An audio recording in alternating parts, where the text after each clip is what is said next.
It's embarrassing. You're like mishamesh me. Yeah, but the excuse is like people make noise when they touch microphones and whatever. So we know how to take care of that. We don't even need to acknowledge it.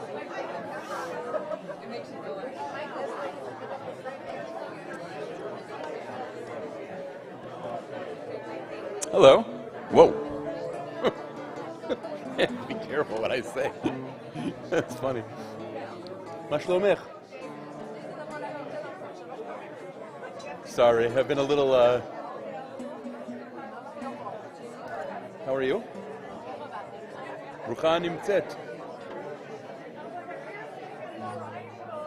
What shall we see? Is there anyone you like? And I There's know. so many. Is there anyone you like and I know? What about the Joey Weisenberg? Which one is this? I na na na na na na. I na na na na na na. Venus Nigun. Okay. I never remember which is which. You're musical than it. What? You were singing it in G. That was your key. I think we need to do it in an A. Okay. We're gonna go one up. I defer to you always. I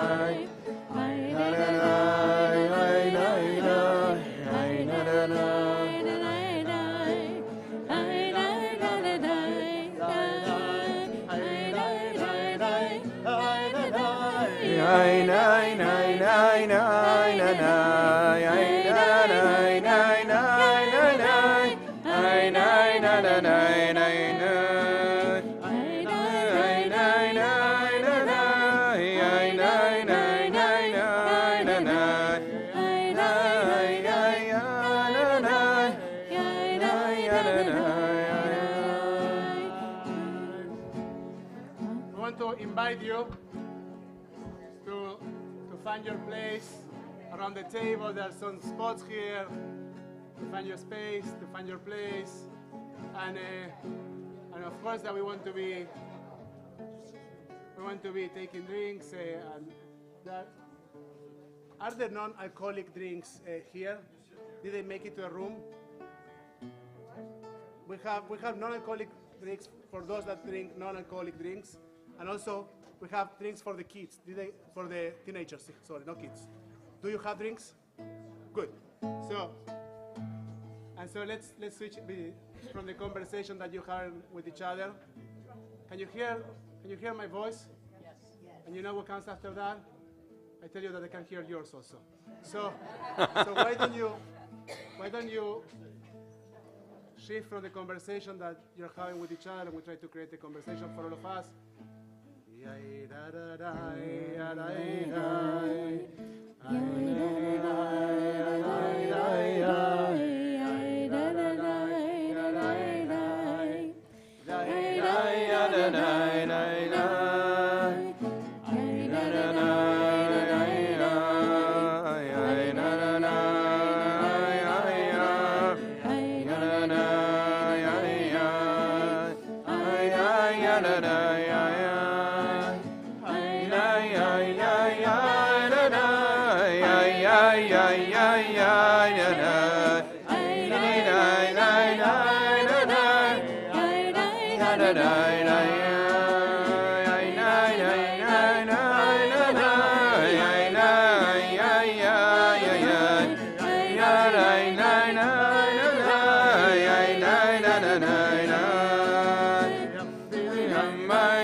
זה לא עוזר לי.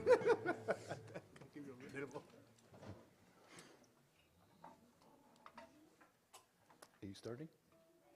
Or I'm starting? You want to introduce it? Hmm? Introduce it again? No, whatever you want. Sorry, we're having a little thing here. Nico and I are having a little special moment. Shabbat Shalom, everyone. I just have to say that of like every community that I've ever visited, this is the community that responds to Shabbat Shalom most emphatically. I love it. I almost feel like saying it again, Shabbat Shalom. It's amazing. Amazing. You guys are like the best. Amazing. So I was asked to talk a little bit about, or in the context of this book that I published about 6 months ago called Judaism is About Love, I wanted to share really two things as a way of opening up a discussion both tonight and over the course of the rest of Shabbat, which is one, why is it important to make an argument that Judaism is about love? What am I arguing for? What am I arguing against? What issue am I trying to, if you will, correct?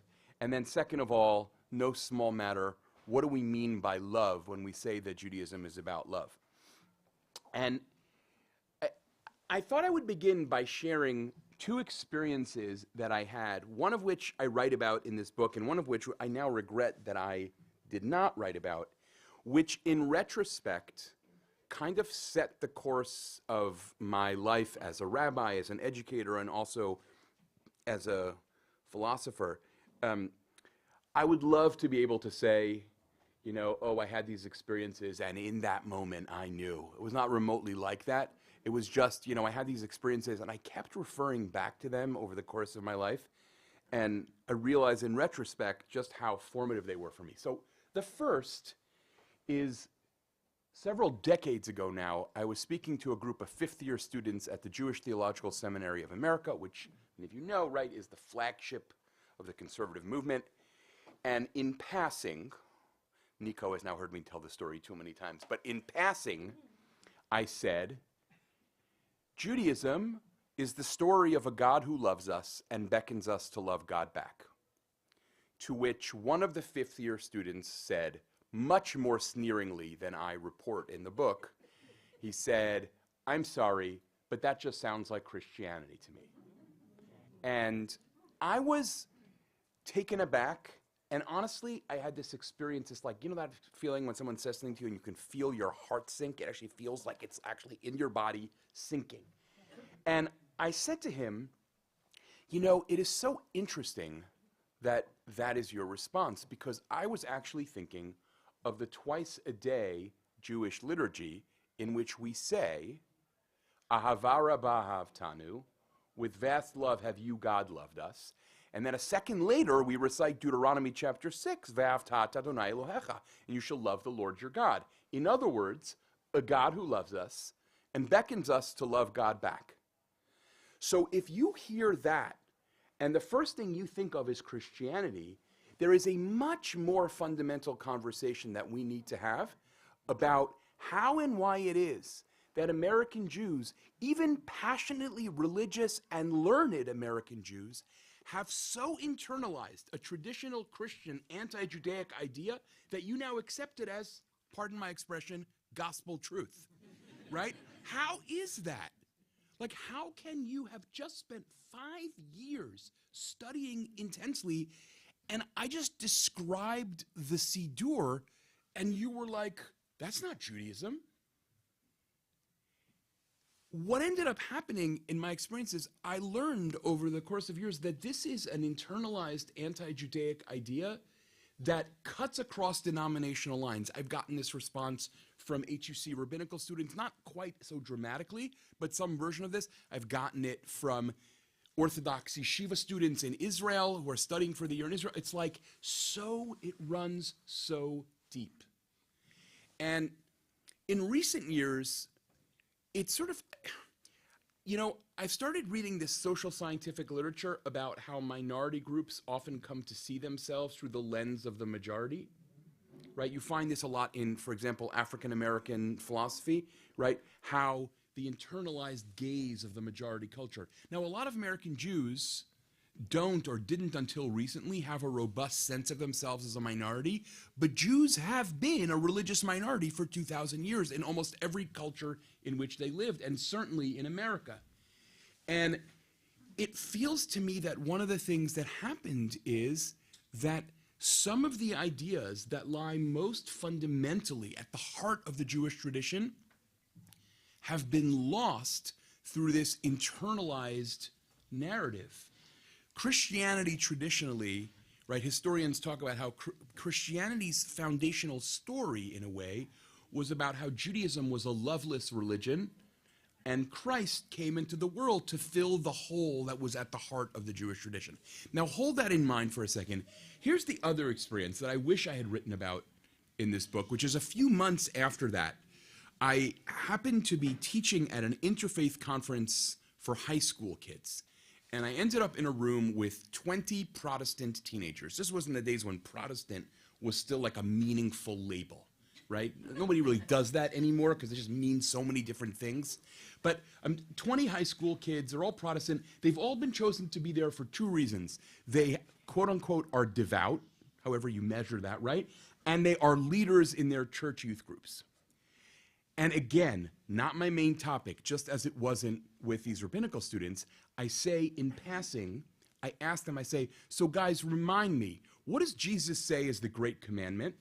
All 20 kids raise their hand. I call on one of them. I can remember this like it was yesterday. It was 25 years ago. And one of them, I call on one of them and he says, love of God and love of neighbor.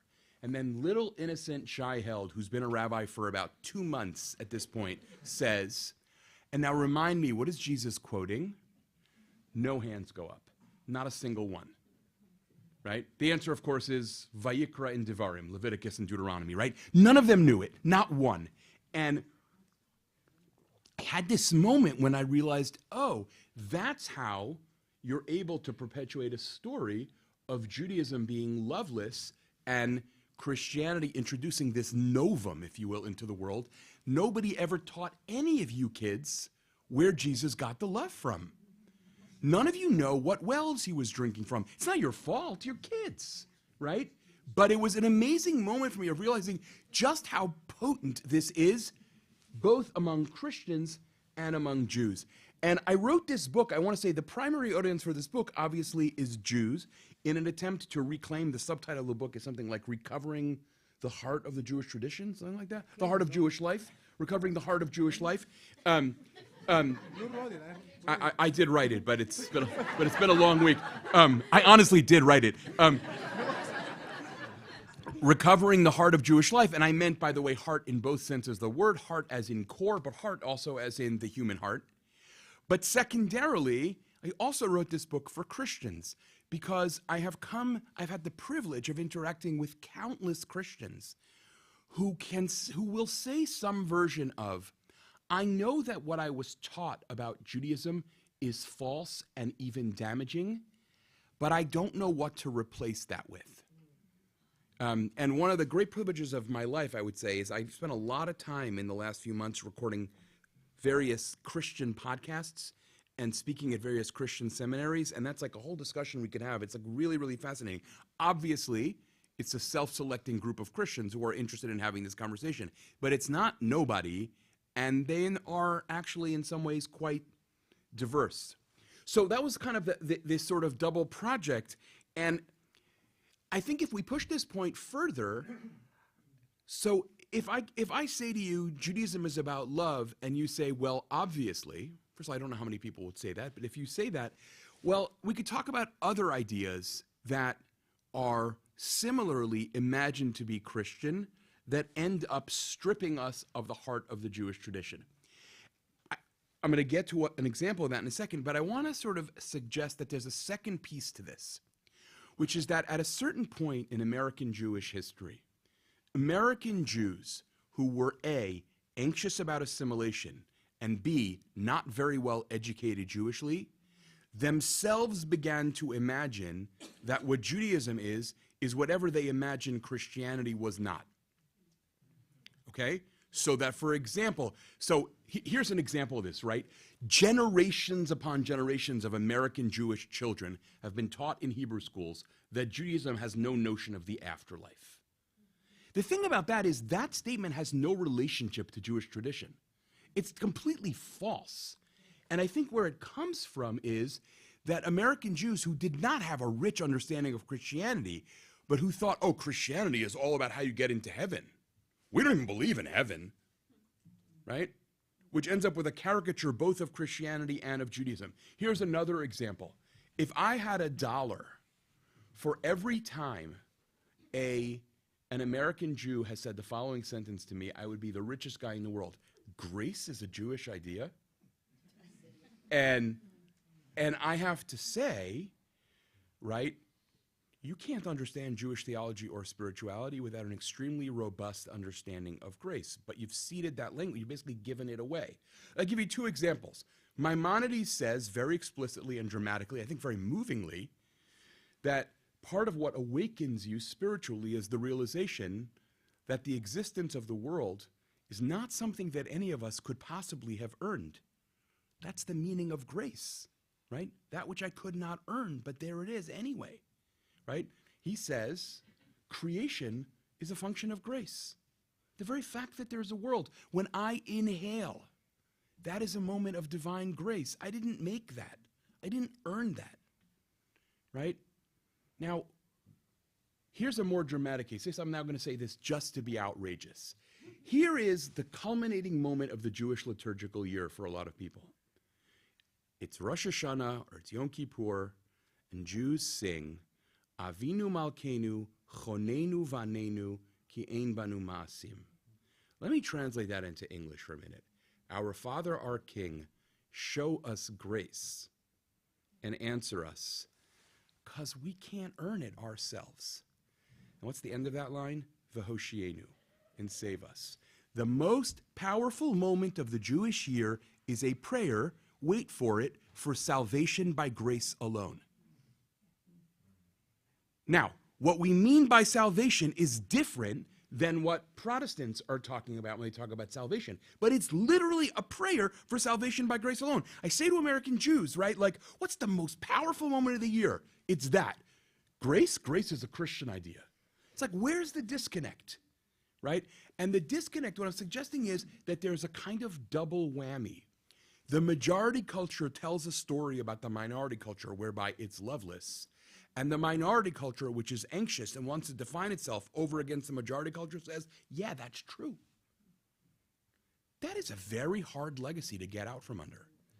It means that, in a funny way, please don't mishear this, but Jews and Christians have conspired together to rob Judaism of its very heart. And that is the business that I'm trying to be in, if you will, which is to, again, recover the heart of the Jewish tradition. I don't mean this in some violent way of like taking it back. I am glad that Christians care about love, right? But I do think it's important for Jews not to simply give it away, right? And to sort of re-embrace what is fundamentally, if you will, and irreducibly Jewish. This really does run very, very deep. I've had so many I've spent, much of the last 6 months on the road in various cities. It's been incredibly moving what people are willing to say and talk about. And also there have been some incredibly sad moments with Jews who say, why did no one ever tell me that? Just last week, a woman said to me, if I had known Judaism was about love and compassion, I would not have spent the last 20 years being obsessed with yoga. And I, by the way, I have nothing against yoga, but she was saying something very deep and really sad. Really, really sad in a lot of ways. I'll tell you one very funny conversation. I was actually I don't recommend having this experience. I was finishing giving a talk about the book at a synagogue in Chicago. A young woman comes up to me, probably in her early 40s. She says, I'm really angry at my husband right now. And I'm like, oh boy, like, I did not bargain for this. And I very gingerly say, why is that? And she says, this is amazing. She says, well, when my daughter was born 6 years ago, I wanted to name her Grace. And my husband said, that's goyish. So what I didn't say to her in that moment, what I could have said and probably should have said is, you could have named her Chana, which is grace. She didn't know that because also American Jews don't have Hebrew for the most part, right? But which is a whole nother discussion we could have sometime. But it was like a very poignant moment of like, again, it's almost like it's accepted as a truism, that this stuff doesn't belong to us. So that's sort of part one, like this project of reclaiming the heart of Jewish life. And then I want to say something about what do I mean by love? So as might have become sort of evident in what I said earlier tonight during services, love, as I think the Jewish tradition tends to use it, is not primarily an emotion. It has emotional dimensions. It is crucially about emotion, but it is not simply equal to an emotion. Why is that important, right? I think that what love is in Jewish sources is more like an orientation, a way of holding myself in the world. The kind of almost absurdly pretentious term I came up with that actually helped me in my own thinking is that love in Jewish sources is an existential posture. It's like a stance. And if you like the language of philosophy, you can say it's a disposition to feel certain things and act in certain ways. Now, if you have a disposition to feel certain things, but you never actually feel them, then you won't have the disposition anymore. So the emotions are central. But love is not simply an emotion. The reason this is important, as opposed to some obscure thing you would talk about in a philosophy seminar, is that it's very important to clarify to people that the spiritual life cannot be built on an emotion, because emotions, by definition, come and go. Try meditating for 45 seconds, and you'll see what I mean. Or I'll give you an example from my own life that is embarrassing, but I'm sure some of you have had at least one moment like this. Look forward to hear. Yeah, you wake up in the morning, you're filled with gratitude for the gift of life. You think, really feeling grateful the way all of you woke up on Wednesday morning. And the little joke, come on, Jews can't tell jokes. What's happened? Too soon. Okay. If you aspire to be a stand-up comic, there ain't no such thing as too soon. But anyway, the point is, 4 minutes later, you're making breakfast for your children and ruining the day you were born. Right? You ever had that experience? No. I'm not talking about the saints in the room. I'm talking about normal people, right? And so then you realize you can't build a spiritual life on an emotion because emotions are volatile. What you can build a spiritual life on is a disposition, an orientation, a stance. You can't build a spiritual life on the feeling of love, because then you'd have a spiritual life at 10:15 and have none at all at 10:18.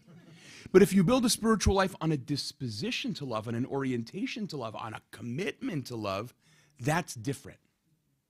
And here's the thing, and I really wish I had written about this in the book more, because this has become clearer and clearer to me as I've talked to now thousands of Jews about this, right?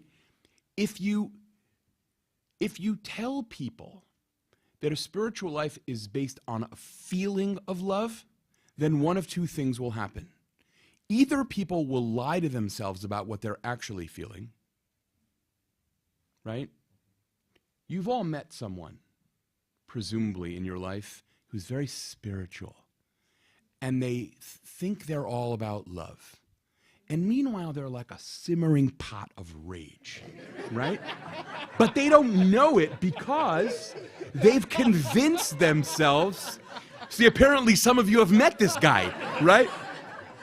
The expression in a loving way. Exactly. I want to tell you in a loving way. Exactly. So, right, and what's happened is the spiritual aspiration has actually led them to a bigger and bigger shadow self that they refuse to be aware of. After all, they're supposed to be about love all the time. And so in that case, spirituality becomes actively dangerous. It foments lack of self-awareness. Or, at the other extreme, someone says, spirituality is based on feeling love all the time. I'm out. I can't do that. I can't even begin to do that. So when you say that a spiritual life is built on the disposition of love, the posture of love, you are simultaneously doing two things, I think. You are saying something that is daunting and demanding, and that at the same time allows people to feel what they feel. I give you just another example of this, which I think some people find more accessible. Many years ago, I like to say this was the day when my colleagues began to wonder why I draw a salary. Many years ago, I was preparing for the first time. I wanted to give a shiur on rabbinic approaches to gratitude. So I went to the library and I had ordered every self-help title about gratitude that I could find that had been published in the last 25 years. And I end up at this table with like literally this enormous stack of books. And as a recovering academic, I will say, I didn't read them, but I read at them, okay? I opened them, I read the first few pages, I read the last few pages. This reminds me, by the way, sorry, this is totally unrelated, but this reminds me of a famous story of a philosophy professor at Brandeis. Bill Johnson was his name, where a student approaches him in the yard and says, Professor Johnson, have you read this book on Heidegger yet? And without skipping a beat, Johnson says, read it? I haven't even lectured on it yet.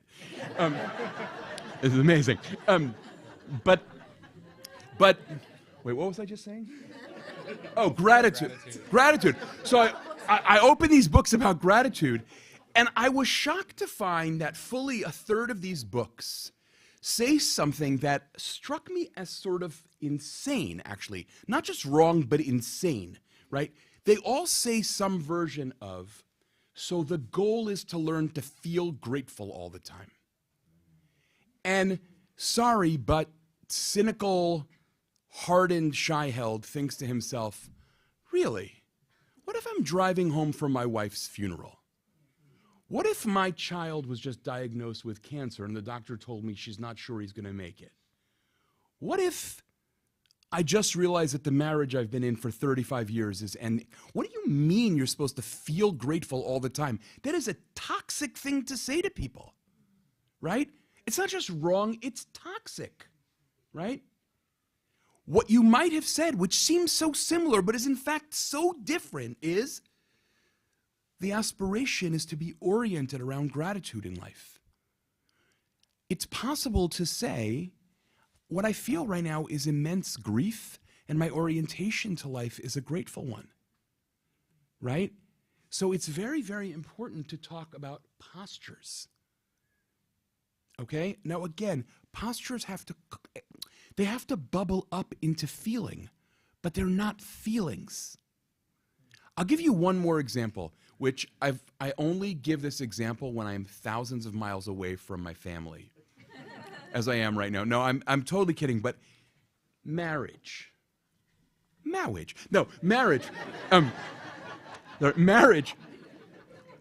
Marriage is not actually built on the feeling of love. Marriage is built on a commitment to love, which manifests as feeling some of the time. But nobody feels madly. By the way, the first time I ever said this in a public space, I was in my late 30s. I looked around the room, and all the men in the room were like, are you allowed to say that? Honest to God. And I was like, you know, it was an amazing thing. Now, here's the thing. No one feels madly in love with their spouse all the time. I mean, you just not like that. Right? No, there's still people in this room who are feeling very nervous. They're like, I'm not looking over at you, right? But I think it's sort of, that should be totally obvious, right? You know, if you called me on a Tuesday afternoon and said, what are you feeling right now? I have to be honest and say that most of the time I'm not going to say the primary feeling tone I have right now is I'm madly in love with my wife. Right? First of all, what I'm feeling is whoever invented email, I hate. Right? Right? Whoever invented fundraising, I hate more. Right? Like, that's just my life. Right? But if you said to me, do you love your wife? I would say that's the most important thing in the world to me. That's what orients me in the world. There's no contradiction there. There's just a willingness to open to the complexity of what it means to be a human. You know, what first taught me this was a really kind of interesting, you know, it's like the strange experiences we have. My first job was as a rabbi on a college campus, and I literally spent hours upon hours upon hours in my first year talking to undergraduate guys who would come to me and say some version of, I'm really in crisis. Why are you really in crisis? My heart doesn't go nuts when my girlfriend walks in the room anymore. And so I think maybe it's time to break up, right? And because I know it's hard to picture this, I was young and brash. I'm not sure, in retrospect, this was always the best response. I, on several occasions, said to them, you know, this is a really big day for you, because now you actually have the opportunity to be in a relationship, right? Now, you can go through a whole day where your primary experience with your girlfriend is kind of like, okay, I'm a little bored. And know that tomorrow you might wake up and feel like this is the greatest thing that ever happened to me. And it's okay. Because love can be a commitment rather than just like a, overwhelming feeling or sensation. Some of the kids got it. Some of them had no idea what I was talking about, which is fine, right? It requires a certain degree of growing up to be able to get there. I think love is a lot like that in general, right? It's not, when you say, I love my neighbor, I don't walk through the world all day feeling like all I care about is that you flourish. And yet, that can be an orientation in my life, and sometimes it's even a feeling, right? That's the point that I want to make. Now, I want to say one other thing about what I think Judaism means by love, and then I'll stop, and I'm happy to obviously take questions or even reflections. Love, I think, in Jewish sources is an umbrella term, meaning it is not a description of one posture or one emotion. It is a description of an envelope of a whole bunch of related postures and dispositions. It's important to say this because sometimes I've had people say things to me like, what do you mean I'm supposed to love my neighbor? I love my wife. I love my daughter. I don't love my neighbor. And I think the right answer to that is, well, of course you don't love them in the same way. You don't love your wife and your daughter in the same way either, right? There are different versions of what we mean by love. And we can struggle for a definition. I don't think we should be foolhardy enough as to attempt a comprehensive definition of love. But let's say wanting the other to flourish and thrive, caring deeply about it, whatever it might be. So when I say I love God, I love my neighbor, I love the ger or stranger, I love my daughter, right? I love my friends. I'm not describing one feeling, right? Or one posture. I'm describing an array of related feelings or postures. Now, to me, it was a kind of a bolt went off. This is going to sound really obscure, but it was sort of very powerful for me. I was sitting working on a chapter about love, and it hit me that, wait for this is just a moment of just soaking in the sheer pretentiousness of what I'm about to say, right? In Babylonian Judeo-Aramaic, that is, in the language of the Babylonian Talmud, there is no way to distinguish between mercy and love. The root that means love in Aramaic is resh chet mem, rachama, which in Hebrew means mercy. In a whole bunch of Semitic languages, there's no way to distinguish mercy and love. And that is very powerful, because one of the things it suggests is that some of the other things that we might think of as cousins of love are actually species of love. Compassion, mercy. I think gratitude can be a form of love. It's actually quite, I found it really, really helpful to think about love in that way, because then you don't have the temptation to bunch a whole bunch of different postures into one thing that doesn't fit so well together, right? I do not love my wife and the kids in my town who I've never met in the same way, nor should I. But I can find ways coherently to talk about loving both of them. And that's the point that I think is really important. You know, I'm going to allow myself to say one last thing, and then I will open the floor, which is a colleague of mine said something to me that I thought was really smart, like really, really helpful. After he heard me talk about the book, he came up to me and he said, this is like a classic, only like a rabbinic scholar would say something like this. He said, you know, you've misunderstood your own title. I said, what do you mean? Very humble. What do you mean? And he said, you're trying to explain the title as if the title of the book is Judaism is about love. In fact, the title of the book is Judaism is about love. Now hold on for a second, because actually that comment was brilliant, almost like electrical for me. What he said to me was, I'm not saying Judaism is about love and nothing else, right? That sentence is intended to be a provocation, not like a thesis, right? Judaism is about a lot of things, right? But it is in some very deep way about love. Judaism is about love. Love is one of the most helpful lenses we have for thinking about what the Jewish tradition as a whole is about. But Judaism is also about faithfulness to covenant, law, justice. Now, the point that I want to make is many of the things that people articulate as alternatives to love are actually in Judaism expressions of love. When people say Judaism is not about love, Judaism is about law, that is the least Jewish dichotomy ever. Because in Judaism, law is not an alternative to love ever. Law is an expression of love. Ahava rabbah avtanu, Torah u'mitzvot limadetanu. You loved us vastly. You expressed that love by guiding us through the world. When I'm not in a good mood and people ask me that question, I say, why are you asking me a Lutheran question? That's a Lutheran question. You've internalized living in a Protestant society, right? Where Luther actually talked about how there's a dichotomy between love, between gospel on the one hand and law on the other. The rabbis of the Talmud would have said, what are you talking about? So one of the things we have to do is learn to think Jewishly again. And that's what I'm sort of, I guess I would say, I've never said it like this, what I see this project is about is learning to think Jewishly and feel Jewishly again in a way that is freed from the legacy of how others polemically saw us. Okay. Floor is yours. Please.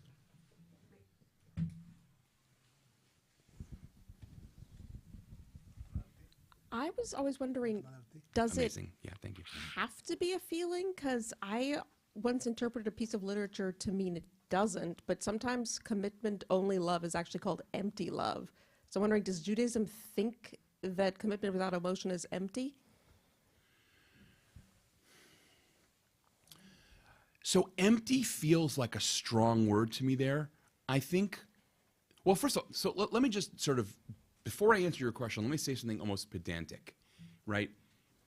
Whenever you say, does anything I'm going to say Judaism thinks is almost by definition wrong, because you could always find somebody in the Jewish tradition who says something else, right? We're kind of speaking in broad terms about a vast and variegated tradition. That said, I'm not sure empty is the right word, but I think Judaism would say that a commitment to love that never manifests in feeling is a kind of love that still has a lot of growing to do. So that, let's just take a very concrete example for a minute. Let's take an example from the interpersonal sphere that's maybe more accessible. If I'm committed to going to all the shivas in my community, right? And I'm committed because, like, I genuinely, like, I care about the people I live with. But I never at a shiva feel like, actually, oh my God, in my heart, I feel so sorry for what you're going through. That's not reaching the ideal yet. Where I think this gets a lot, okay, thank you. Where I think this gets confusing for people, honestly, and I'm not sure if this is a Jewish thing or just a cultural thing more widely, but let's see if I can do this without spilling all over myself. Is that sometimes people tend to think as if there are two things. There's ideal and there's bad. And I think actually in Jewish ethics, there's a lot of space between ideal and bad. There's good and even very good between bad. Here, I'll give you just an example of this. So I actually I'm going to talk about this tomorrow afternoon, right? The notion that the Jewish ideal of compassion is that I achieve a place where my inner life and my outer expression are totally matched. I act compassionately towards you, and what I'm feeling is compassion towards you. I've had sometimes people say to me, oh, so that means that if I just like pay a shiva call or visit my friend when they're sick, that I don't feel anything, that means I'm a failure. And I'm like, that is a very odd leap, right? It just means that you haven't instantiated some perfect ideal. Welcome to being human, right? I mean, there's a lot of, like being committed to doing something to care for people, even when what you're feeling in your heart is not care, is a very good thing. You might even say it's a virtue. Kant would say that is actually a very high virtue, right? So I actually think it's important that we restore some picture of like, oh, there's aspiration, there's the acceptance that I'm limited. All of us sometimes show kindness to others when what we're feeling is preoccupied with our own troubles. All of us. Even Nico. I know that that's hard for you for some of you to imagine, right? No, really. So to me, that's actually very important. And in a paradoxical way, what I would say is when we teach compassion, and when I was younger, I feel like I also failed at this. When we teach compassion, we have to teach it compassionately. That is to say, to make space for the ways that it's hard. Right? Like, sometimes someone else is sitting shiva and I'm really lonely. And it's hard. And like, the best I can do is just show up. It doesn't make me a failure, it just makes me a person.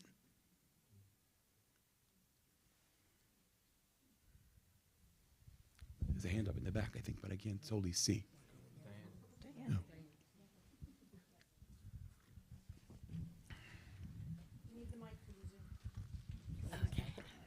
Okay.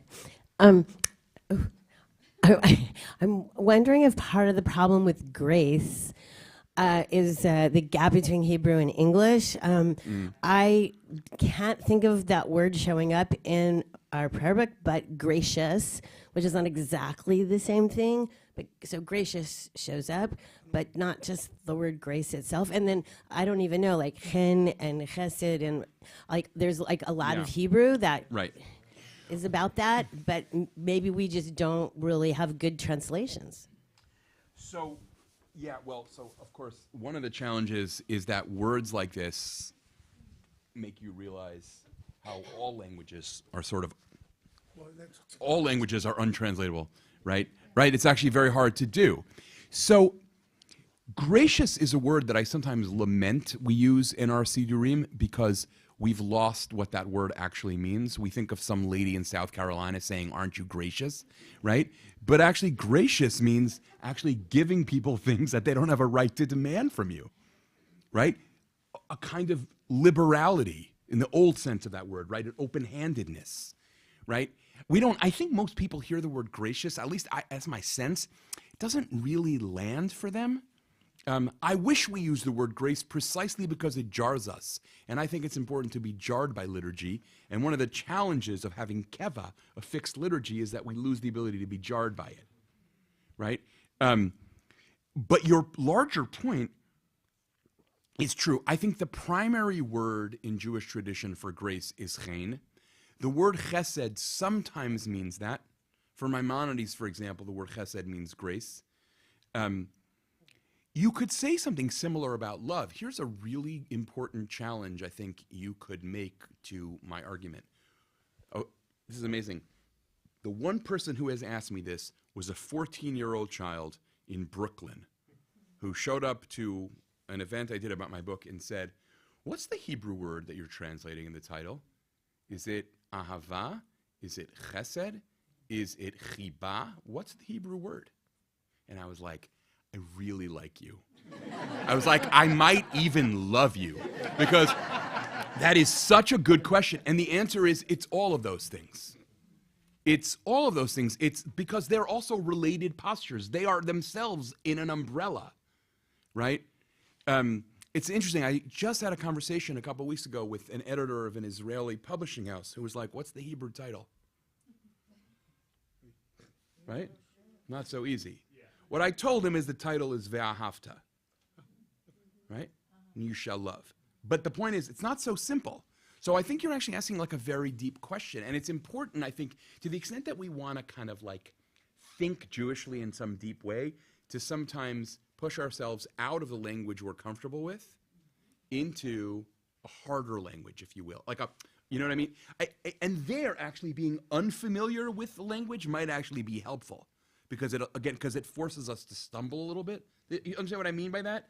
Meaning, you know, so this is, I think, something that's really helpful in general as a reader. You know, a few of you, we had the privilege at Hadar of welcoming a few of you last summer.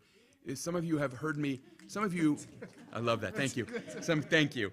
A few of you may have heard me say this, but like, I always tell students in our Beit Midrash that one of the prerequisites for studying texts that you think you already know is almost consciously trying to defamiliarize yourself with them. Because if you think you know them, you can't hear them at all. So you have to somehow almost suspend what you think you already know. I think this is really important to do with the liturgy of the Amida, for example. Like to just like try. It's very hard to do. Obviously, on some level, it's impossible. Right? But to like be like, oh, wait a minute. I'm going to read these words for the first time for the 57th time. It's a very hard thing to do, but it's really very important. Otherwise, we don't hear what texts are saying. It's all about learning to read slowly. You know how like, you know, those things like, you know, they used to try to convince when I was a kid, like, take this course and you'll learn to read 57 pages in 4 seconds, right? I actually think that what Jewish learning is about, I'm going to teach you to slow down. You might be a slow reader, you're not slow enough because you can't hear. You have to hear, right? And I think actually this question is about that. Question of translation is about question about slowing down. What does that word mean? Here's a good example in English, right? I've done this with a few communities. The word loving kindness, which makes people think about, you know, thou in thy tender mercies, right? But loving kindness is a really profound word to meditate on. What do you mean by that? And I propose, some of you have heard me talk about this. Actually, I'm going to talk about this tomorrow a little bit, that tomorrow's canceled. That loving kindness should be helpfully thought about as the emotion of love manifested in the action of kindness. That actually, if you sort of slow down and hear the word, you might actually be like, oh, wait a minute, that's interesting. Loving kindness. By the way, you know where that word comes from in English? Miles Coverdale, who I think was the first single person to translate the Bible into English, couldn't decide whether the best translation for chesed was love or kindness. So he made up a word. How do you think about that Jewishly in the context of gemilut chasadim? Like the word gemilut, reciprocity. Well, it's funny that you said it's reciprocity because, wait, let me just back up for a second. To what? So, gemilut chasadim, I think, tends to refer more to actions of kindness towards others, right? Gemilut chasadim we think of gemilut chasadim as more like bikur cholim, visiting the sick, nichum avelim, comforting the mourner, or something like that. This is really obscure, but there is an emerging scholarship on rabbinic literature that suggests that the word gemilut chasadim evolved from, I hope I'm remembering this right, from originally meaning reciprocal acts of kindness that we do for one another to precisely acts of kindness that do not think about reciprocity at all. Right? Sorry, was that English? You follow what I said? That people sometimes used to think Miluch Hasadim in earlier strata of rabbinic literature means, oh, when you're sick, I visit you, and when I'm sick, you visit me. It's a relational, reciprocal thing. And that it comes to mean something like, I don't think about reciprocity. I'm just visiting you because you're sick. I'm not thinking about what you're going to do for me. That it kind of ceases to be about reciprocity because in a funny way, you might say that on some level, spiritually and interpersonally, reciprocity is everything. And on another level, you aspire not to think about reciprocity all the time, right? You don't think, ideally, you don't have to raise your hand if you've ever had the thought, I'm not going to that shiva, she didn't come to mine. Right? You don't think that. You don't think that, right? Because there's a kind of grudge holding that is let go of and a tabulation that you move beyond. All humans sometimes struggle with this because it's not only pettiness, it's also hurt.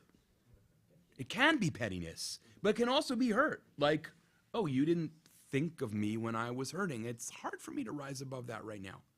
But there's a kind of aspiration that we can kind of tap into to like not be like that.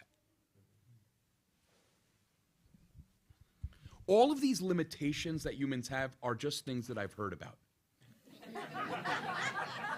I wonder, I don't have those. I'm just comparing myself to y'all. No, go ahead. Anyway, other folks, other people want to, please. I had two questions. One is, I'm wondering, was I just sold the Christian bill of goods that the Old Testament God is one of wrathful, vengeful, anger, and the New Testament God is a loving, kinder God? Did I just like buy it? Short answer is yeah. Okay. I just wanted to know. So, I don't mean this in a nauseating way. That's one of the sort of big themes of my book that I try to argue. I will say that there's a kind of emerging consensus almost among certainly academic Christian Bible scholars even will often say some version of the following thing.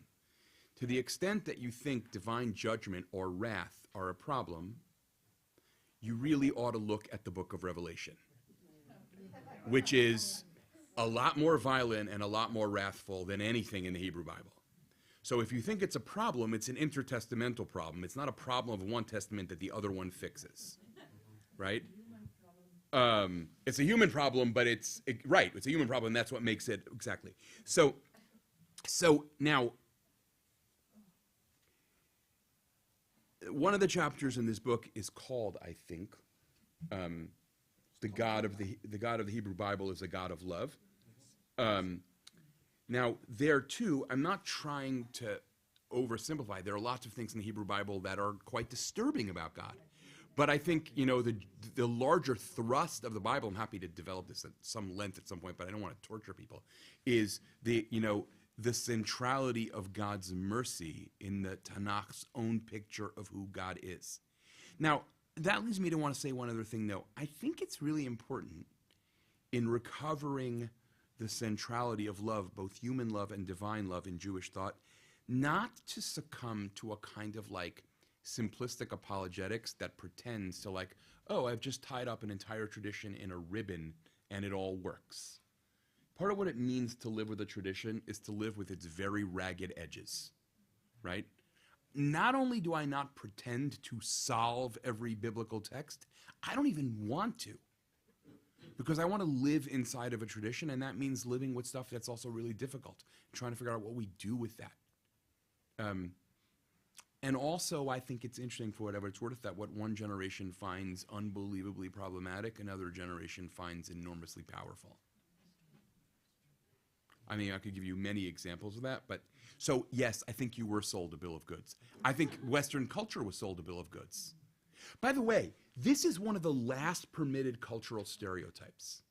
The idea that you can just bash the Old Testament, right? Here's an example. The New Yorker had a cartoon about 2 years ago, which was admittedly quite funny, but also obscene that the New Yorker would run a cartoon like this. It was a picture of an old man with a big beard with, like, lightning bolts coming out of his head, and the caption was, Old Testament Santa. Now, I happen to have had the privilege at one point in my life of teaching a class for writers in Manhattan where there were many New Yorker staff writers, and it took me like everything I had not to write them all an email to say, you should all walk into the editor's office tomorrow and say, why is anti-Judaism the last permissible stereotype? Why is that okay? Why is it okay for like elites in New York City to mock Judaism? Imagine someone wrote a caption like that about Buddhism. You would go nuts. I'm not trying to be humorless, but I am trying to point, it's like, it's really problematic. So yes, you were sold a bill of goods. We all were. That's the legacy of anti-Judaism. It runs very, very deep. For what it's worth, by the way, just to make this picture kind of interesting, is people I know who are in academic religious studies will talk about how, in America at least, anti-Catholicism also runs very, very deep in Protestant culture. So Catholicism is sort of benighted, uncultured Christianity, and Protestantism is what happens when Christianity comes of age and grows up. And that's also just like a total, right? It's the same structure, right? It's, by the way, we call that supersessionism. The biggest question in Christian theology right now is, can you have a Christianity that is not supersessionist? Do people understand what supersessionist means? The idea that Christianity supersedes and replaces Judaism. Protestantism replaces and supersedes Catholicism, right? Can you have a Christianity that is not supersessionist? Can Christians live in a world in which Jews have a covenant to God, in which both sides are faithful to each other, and it has nothing to do with Jesus? That is like the question of a lot of Christian theology these days. Nostra Aetate is obviously a central document about that in the Catholic Church. It's one of the documents of the Vatican II Council. But there's a tremendous amount of debate among Catholics about exactly what Nostra Aetate means in the relation and how it portrays the relationship between the Church and Judaism. But Nostra Aetate was a very big step in that direction. You had a second question? It was more a comment about the word mercy and how it relates to love, and feeling like mercy has a hierarchical place. And so grappling with, mercy is something God can show us, but do I show mercy to another human? Like it feels. So great. So I really have nothing left to say in my Shir tomorrow. But The nice London, you will think about something. But here's actually what, okay. So I like the word compassion more, but I have stopped using the word compassion in talking about God's relationship with us, and here's why. One of the things that I will try to develop tomorrow is the idea that the Jewish idea of chesed is about compassion rather than pity. And the difference between compassion and pity is that compassion is fundamentally horizontal, whereas pity is vertical. In compassion, I reach across to you. In pity, I reach down to you with the illusion that I'm somehow better than you are. I'm not quite sure. You could make an argument that there are many Jewish sources that imagine divine compassion because God kind of, as it were, brings God's self down to our level. But I've started using the word mercy as an alternative to both pity and compassion, which is mercy is a kind of compassionate posture, but which acknowledges a certain hierarchy that is not totally effaced. God doesn't just reach across to us, God also reaches down to us because God is God and we're not. That's what I'm getting at with mercy. Mercy between humans is a really interesting, this is not something that I've actually written about. There's a lot of philosophy about this, like courts show mercy to people who are guilty, right?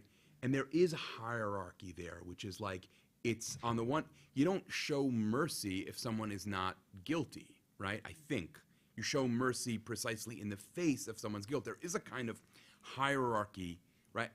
I don't know how to talk about this so clearly yet. I'm still kind of working this through. But I think you picked up on something that I think is actually kind of very astute. And by the way, it goes back to the question from the back.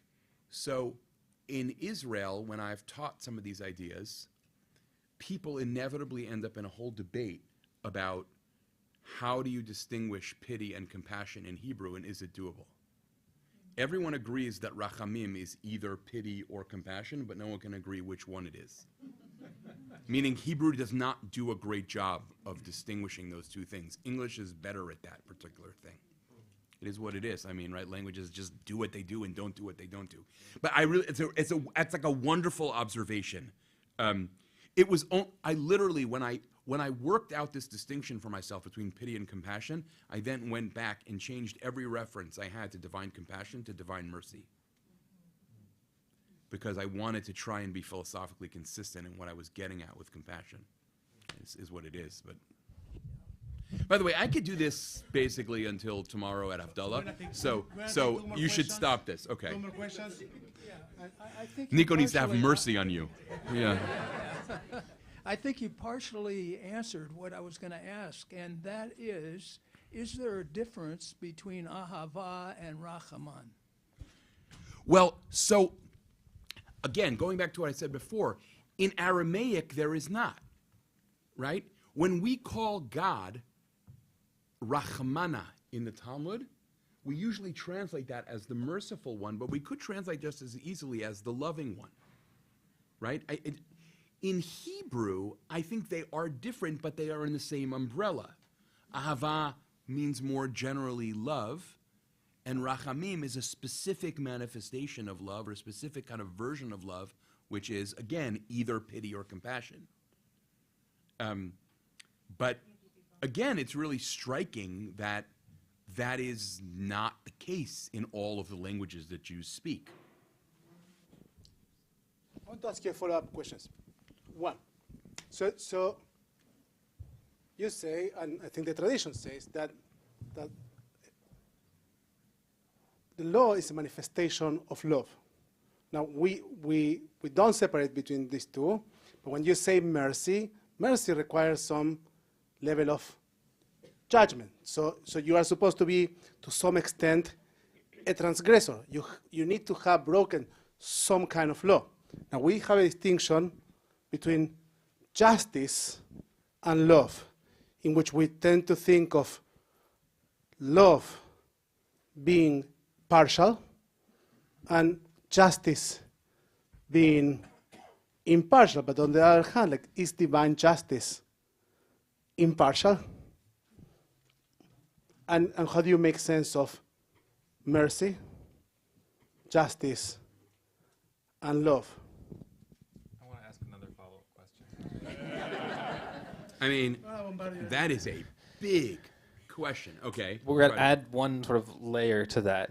It's an onion, this question, which is that love, even as a disposition, is an internal experience. It's somewhat subjective, whereas the law, or I'm a recovering Lutheran, maybe, I don't know, but help me out here. I've been struggling with this for a while. Whereas the law is an external, right? It's a much more objective. It's external to the experience. And how do we map that onto these concepts that Nico has just brought up here? Okay, so I thought you wanted to end, but instead you want to. Okay, so let me just say a couple of brief things about what I think is a really hard set of questions about. Nico, you asked so many questions, and now I'm actually confused which one to start with. I said mercy requires some level of judgment, and then there's like this difference between transgression, law, justice, partial love versus impartial justice. Sorry. Yeah. So let me seize on to one thing that you said, in the interest of again showing mercy to this crowd. So you're judging them. Exactly. You're all guilty. So I think that the Bible says two things about God that are in an interesting way in tension. Number one is that God, and I think implicitly the claim is that God alone fully can do this, God is totally impartial. Asher lo yisaf hanim. God does not play favorites. Actually, Deuteronomy Don't worry, I really can't do this with all of Tanakh. Deuteronomy 10, verse 17 says, Ha'el Hagadol Hagibor Vanora, familiar words, right? The great, right? And what is God's greatness? Asher lo yisafanim v'lo yikach shochad. God doesn't play favorites. You might think God's greatness is God can smite all God's enemies. No, God's greatness is that God doesn't play favorites and doesn't take bribes. The meaning of doesn't take bribes, I think, is God is not impressed by your wealth. You can't pay for a wall of the Beit HaMikdash and then stomp all over your employees. Doesn't work that way. God is underwhelmed, right?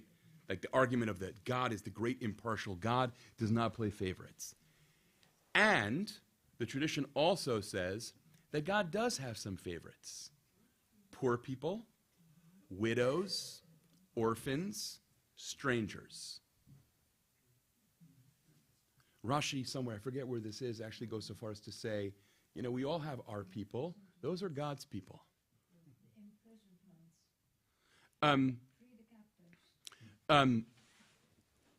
Yeah, later Jewish thought talks about that. In the Bible, it's, well, the widow and the orphan, just to sort of, this may be obvious, but the widow and the orphan in a patriarchal society are the paradigmatic vulnerable people because they're both people who have lost an adult male who protects them economically.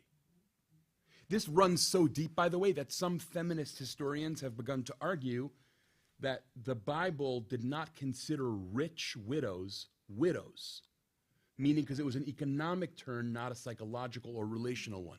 Later Jewish thinkers, like Maimonides, for example, says, oh, the reason we show compassion for widows is that they've lost something that is fundamental, right? The relationship that animated or centered their life.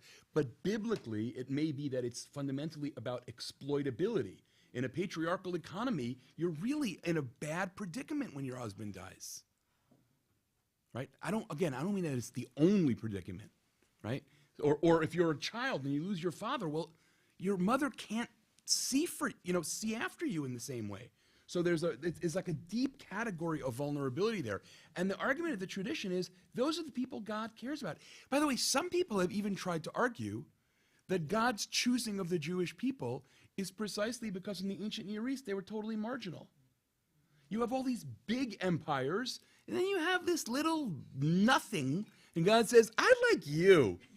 I think I'm going to fall in love with you. You know, you don't have any power. You don't have anything. You're just like nothing. I love you. Right? Why wouldn't God fall in love with Assyria or Egypt?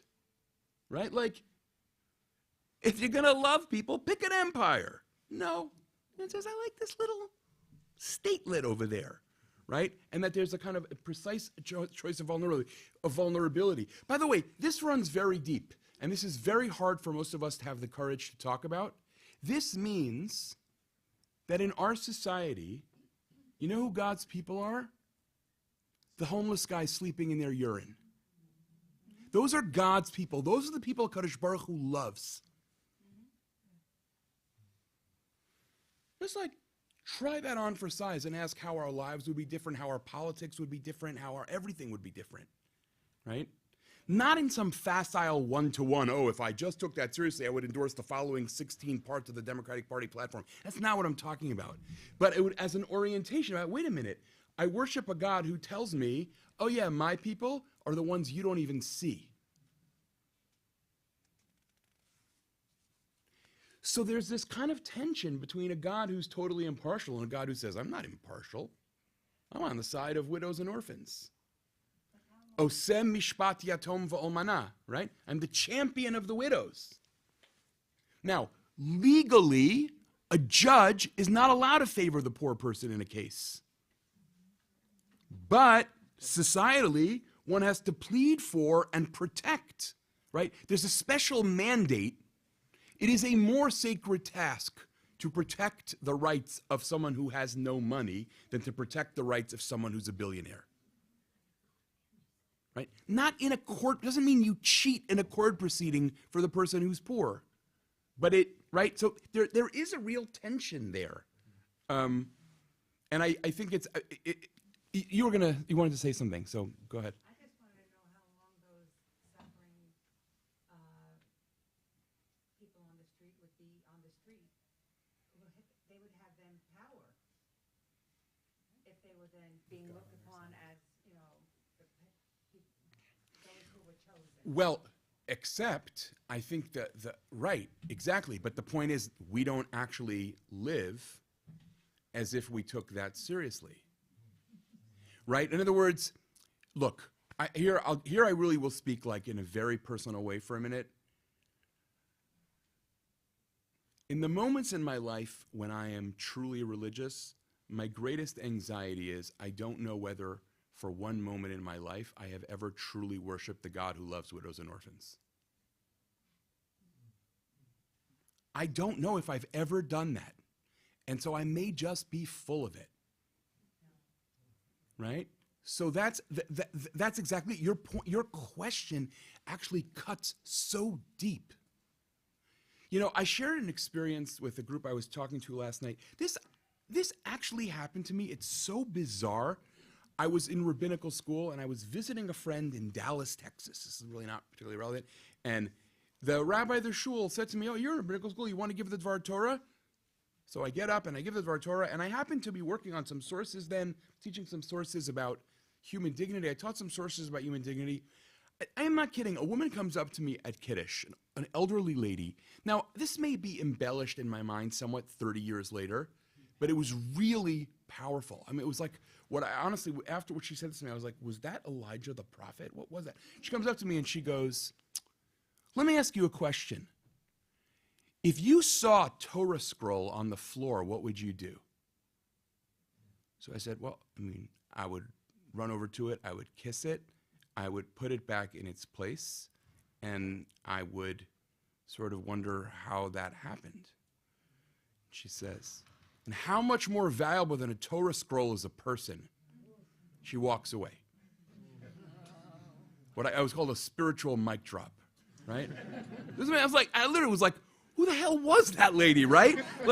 And what was she doing? And it was like, it landed very deeply for me. I was like, that is a religious question, right? That is a religious question. Now to your question, I do want to push one thing here. The idea that the law is external, whereas love is internal, I do think is a Christian formulation. The law in Judaism reaches inside me. The law makes a claim upon my heart. Deuteronomy is animated by the principle that the law not only makes a claim about my hand, but asks to shape my heart. The law asks me to love the stranger. That is not just about feeding the stranger. It is also, it maybe even is primarily about feeding the stranger, but it is also about nurturing a posture of care. I don't think it's true that the law, certainly not biblically, is limited to objective, measurable things. The law is very interested in the subjective sphere. Now, it can't enforce the subjective sphere, right? So there's no enforcement mechanism, and that's a good thing, because that would be theocracy at its most terrifying, right? I'm now going to punish you because I don't think you feel love in the right way, right? That's like very toxic stuff. But I do think it's more, it's a little more complicated. You know, the law doesn't, you know, in more traditional language, the law doesn't punish for an emotional failure, but surely makes emotional claims, right? Loving your neighbor, to go back to something I was talking about earlier tonight, is not just about how you act towards people. That's a law.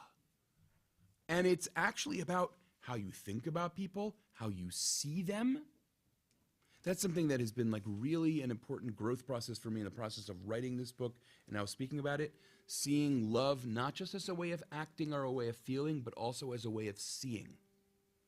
I've come to really think that disciplining one's eyes is a really powerful spiritual project. I don't just mean that in the sort of Jimmy Carter, I've lusted in my heart way. I mean that in terms of like, I see someone on the street, and have you ever had the experience of being in a supermarket and someone walks by you, and if you're in a self-aware moment, you realize, I've just constructed an entire narrative about why I don't like you. I don't even know who you are. But like I have all kinds of assumptions about who you are and like who you voted for and like what you're like to your friend. I don't know if you have any idea what I'm talking about, right? But like this happens, and like I've come to think it's like a really important like spiritual project. To be like, why is this happening right now? Because this has nothing to do with this person. It's entirely about me and how I relate to others. I feel insecure. I feel competitive. I feel all the things that I feel, right? And like the law can't measure that. But the law is deeply interested in that, I think. So I think we have to move away from law is only concerned with measurable. Courts are only concerned with measurable. But law is not limited to what can be adjudicated in a court in Judaism, I think. For the moment, at least, I'm going to hold to that answer. Shall we do any good and send it right home? We're gonna be meeting tomorrow at 9:30 a.m. for Torah study, and lunch and learn is going to be around lunch. And then we wanna Amazing how that works. And after that we'll gather 12 something, and then we're gonna gather at 6 p.m. Once again, wine and cheese, 6:30 Havdalah, and 30 seconds after that, Rabbi Hell will be speaking once again. Toda, Shai, Toda, Rabbi. Thank you. Thank you all so much. Shabbat Shalom.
Na